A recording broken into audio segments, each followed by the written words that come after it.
Hello viewers, আসসালামু আলাইকুম। সবাই কেমন আছেন? আশা করি অনেক বেশি ভালো আছেন।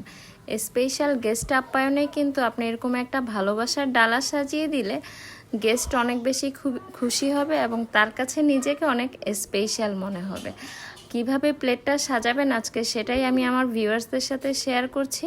খুব সিম্পল ওয়েতে আপনি একটি গর্জিয়াস ডালা সাজাতে পারেন।